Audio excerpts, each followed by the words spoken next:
Custodia es cuna de una rica cantidad de historias, personajes y misterios. Y de entre todos esos, el origen de Expósito parece ser uno de los que más atención despierta. Expósito es el nombre más apropiado posible para el chiquillo, pues es una palabra que se usa para denominar a los niños que han sido abandonados por sus padres desde recién nacidos. Y su título, Vástago de la Abjuración, nos explica por qué sucedió esto. Abjurar es renunciar a una fe religiosa y abandonarla por juramento. Es decir, no haber perdido la fe, sino ir más allá y jurar que renuncias a tus creencias o a tus dioses. Y esto es precisamente lo que hizo su madre, o al menos aquello por lo que la acusaron.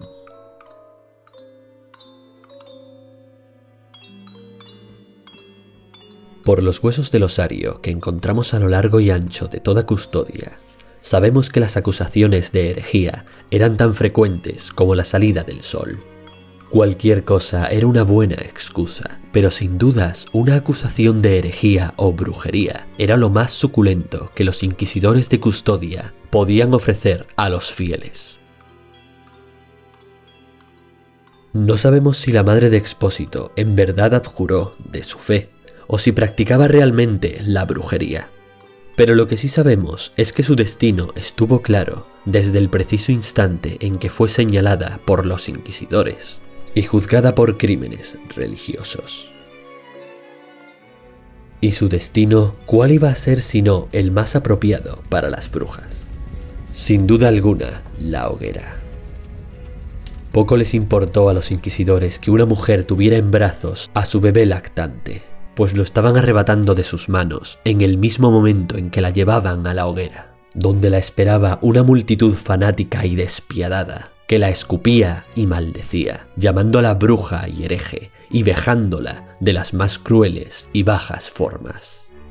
Mientras, la mujer lloraba y suplicaba, pero no por ella, ni mucho menos, sino por su hijo, que la miraba desde lejos, sin comprender lo que estaba ocurriendo, pero con el rostro empapado en lágrimas, al haber sido arrancado de los brazos de lo único que conocía, lo que más amaba y sin lo cual no podía vivir, los brazos y el regazo de su madre. Ella rogó entonces para que no dejaran al niño ver su horrenda muerte, y en una muestra de insólita misericordia, los inquisidores accedieron al menos a vendarle los ojos al niño, que rápidamente empapó la venda con sus lágrimas. Cuando las llamas comenzaron a lamer la pila de leña bajo sus pies y el insoportable calor anunciaba su dolorosa muerte, la madre consiguió atisbar entre la despreciable multitud a un alma amable, un amigo que había ido a contemplar su muerte y darle el último adiós.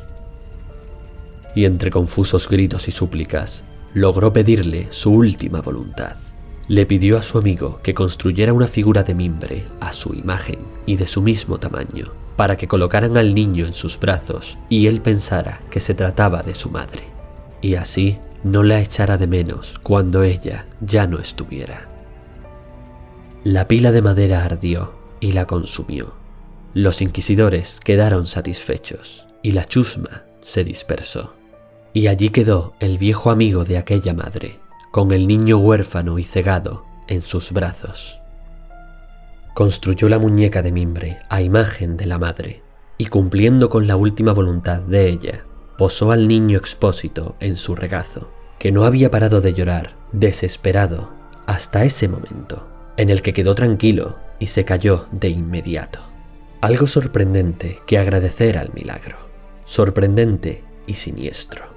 Pues tal y como nos cuenta el espíritu de un cadáver que a todas luces perteneció al amigo de la madre de Expósito, este pobre hombre que fabricó la muñeca de mimbre y cumplió la última voluntad de aquella mujer, sintió miedo. Miedo porque algo sobrenatural podía sentirse emanando de aquella mujer de mimbre. Por cómo reaccionó el niño, calmándose inmediatamente, como si se hubiera reunido de verdad con su madre. Y tal y como nos cuenta, a veces sentía como si la mujer de mimbre estuviera en verdad viva. y habría jurado que en ocasiones parecía mecer al niño en la oscuridad. Cómo le llegó la muerte a este pobre hombre es algo que desconocemos, así como el por qué el milagro transformó a Expósito y su falsa madre de mimbre en un gigantesco monstruo.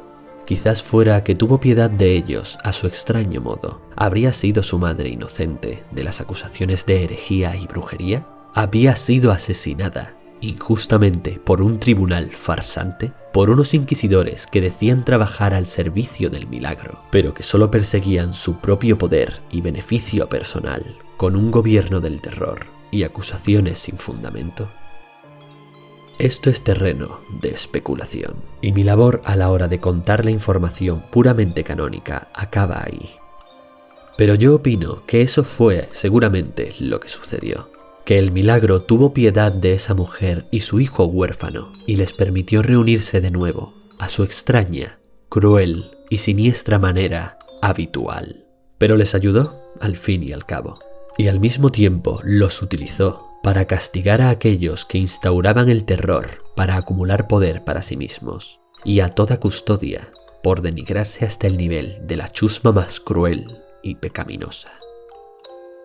Queda a interpretación de cada uno si al hacer esto al pequeño Expósito y su madre, el milagro obró con crueldad o con bondad.